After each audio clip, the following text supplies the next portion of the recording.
ఇప్పుడైన తాజా వార్త రాజధాని నిర్మాణం అమరావతిలో కొన్ని సంస్థలకు భూమి కేటాయింపులు ఏపీ కేబినెట్ లో కీలక అజెండాలుగా ఉన్నాయి. అలాగే ఈ నెల 16న ప్రధానమంత్రి నరేంద్ర మోదీ ఏపీకి వస్తుండటంతో ప్రధాని పర్యటనపైన మంత్రివర్గ సమావేశంలో ఫోకస్ పెడుతున్నారు. ఎన్డీఏ కూటమి జీఎస్టీపై వరుస కార్యక్రమాలు నిర్వహించనుంది. వీటిపై మంత్రులకు సీఎం చంద్రబాబు దిశానిర్దేశం చేయనున్నారు. కొత్త జిల్లాల ఏర్పాటుపైన చర్చించే అవకాశం ఉంది. కేబినెట్ తర్వాత తాజా రాజకీయ పరిణామాలపై మంత్రులతో చర్చించనున్నారు సీఎం చంద్రబాబు. ఇక అసెంబ్లీ సమావేశాలు జరిగిన తీరు, కొంతమంది ఎమ్మెల్యేలు సభలో చేసిన వ్యాఖ్యలపై చర్చించే అవకాశం ఉందని సమాచారం. సోషల్ మీడియా ప్రచారంపై సీఎం కొన్ని కీలక సూచనలు చేసే అవకాశం ఉందని తెలుస్తోంది.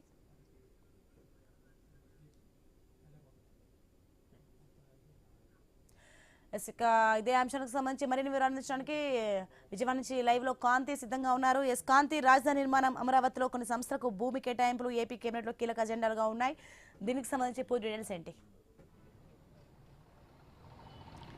సోని, ఏపీ కేబినెట్ సమావేశం కాసేపటి క్రితమే ప్రారంభమైంది. కేబినెట్లో దాదాపు 20 ఎజెండాలతోటి ఈరోజు కేబినెట్ సమావేశం జరుగుతోంది.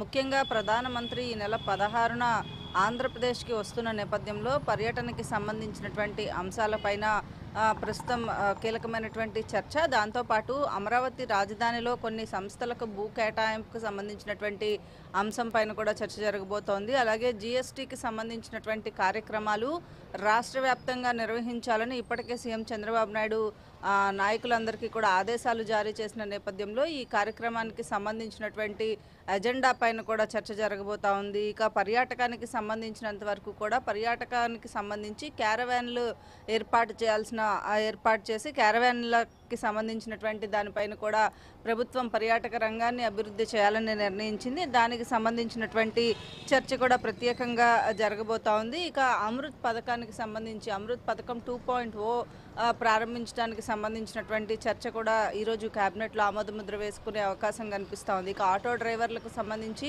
15,000 రూపాయలు రేపు సీఎం చంద్రబాబు నాయుడు ఈ కార్యక్రమాన్ని ప్రారంభించబోతున్నారు. ఈ నేపథ్యంలో దానికి సంబంధించి కూడా కేబినెట్ ఆమోదముద్ర పొందాల్సిన నేపథ్యంలో ఈరోజు జరిగేటువంటి కేబినెట్ సమావేశంలో దానికి సంబంధించినటువంటి ఆమోదముద్ర కూడా పడే అవకాశం కనిపిస్తూ ఉంది. ఇక ఏదైతే రాష్ట్రంలో జరుగుతున్నటువంటి రాజకీయ అంశాలు కానీ సోషల్ మీడియాకి సంబంధించినటువంటి అంశాలపైన ఒక సబ్ కమిటీని కూడా వేయడం జరిగింది. కేబినెట్ సబ్ కమిటీ ఏదైతే మంత్రులతోటి వేసినటువంటి సబ్ కమిటీ ఉందో సోషల్ మీడియాలో జరుగుతున్నటువంటి దుష్ప్రచారాలు కావచ్చు, అలాగే అసభ్యకరమైనటువంటి ప్రచారాలు వీటిలన్నింటినీ కూడా అరికట్టే దిశగా ముందుకు వెళ్లాలని కూడా ఇప్పటికే ఒక కేబినెట్ సబ్ కమిటీని వేశారు. దానిపైన కూడా చర్చ జరిగే అవకాశం ఉంది. ఇక రాజధానికి సంబంధించినటువంటి అంశంలో కొన్ని సంస్థలకు భూ కేటాయింపుల విషయంలో కూడా ఈ చర్చ జరగబోతా ఉంది. ఇక ప్రధానమంత్రి పర్యటన ఉన్న నేపథ్యంలో ఈ పర్యటనకి సంబంధించి అలాగే జీఎస్టీకి సంబంధించినటువంటి ర్యాలీలు ఎక్కడైతే నిర్వహిస్తున్నారో వాటిలన్నిటిపైన కూడా ఈ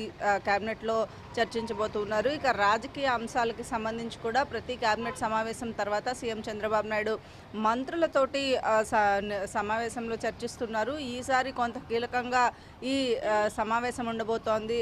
ఎందుకంటే ఇప్పటికే అసెంబ్లీలో జరిగినటువంటి చర్చ, కొందరు ఎమ్మెల్యేలు రేస్ చేసినటువంటి పాయింట్స్ కావచ్చు, అలాగే మంత్రులకు ఎమ్మెల్యేలకు మధ్య జరిగినటువంటి డిస్కషన్స్ కావచ్చు, కొంత ఇప్పటికే సీఎం చంద్రబాబు నాయుడు సీరియస్ అయ్యారు. వీటికి సంబంధించినటువంటి సీరియస్ అవడంతో పాటు సీనియర్లు అయిన ఎమ్మెల్యేలు కూడా ఇట్లా మాట్లాడడం సరికాదు అంటూ కూడా హెచ్చరికలు జారీ చేసిన నేపథ్యంలో దీనిపైన కూడా కొంత కీలకమైనటువంటి వ్యాఖ్యలు కానీ మంత్రులతో డిస్కస్ చేసి నిర్ణయం తీసుకునే అవకాశం కనిపిస్తోంది. అటు బాలకృష్ణ చేసినటువంటి వ్యాఖ్యలు కావచ్చు, వీటిలన్నిటి ప్రభావం కూడా ప్రస్తుతం కూటమి ప్రభుత్వం పైన పడుతుందనే భావనలో సీఎం ఉన్నారు. దాన్ని సరిదిద్దుకునే పనిలో కూడా ఉన్న నేపథ్యంలో మంత్రులకు కూడా ఒక దిశానిర్దేశం చేసే అవకాశం కనిపిస్తుంది. మరొక వైపు రాజకీయంగా వైసీపీ చేస్తున్నటువంటి ఆరోపణలు ఏవైతే ఉన్నాయో వాటిని తిప్పికొట్టే ప్రయత్నం మంత్రులు చేయాలని ఇప్పటికే పలుసార్లు సీఎం సూచించిన నేపథ్యంలో దానికి సంబంధించి కూడా ఈరోజు చర్చ జరిగే అవకాశం కనిపిస్తూ ఉంది. So right, thanks for information Kanthi.